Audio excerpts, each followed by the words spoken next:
If a person stops moving, their body can start to lose its ability to function properly.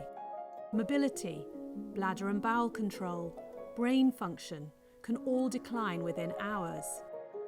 It's important to tell a patient and their carers how to prevent deconditioning and what they can do to support you in your work, like getting people up, washed and dressed as independently as possible, using every opportunity to encourage physical and mental engagement with their surroundings, encourage the use of bathrooms and discourage pads and bedside commodes.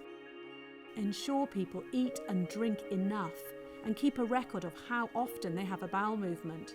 Avoiding constipation is one of the goals.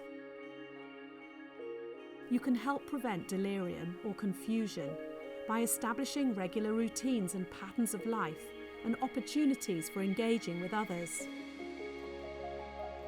If a person is confused, make sure families and carers seek a medical review, check medication, and consider all aspects of that person's life. And don't delay. Deconditioning is a real danger to people following periods of inactivity. Remember, get up, get dressed, and keep moving.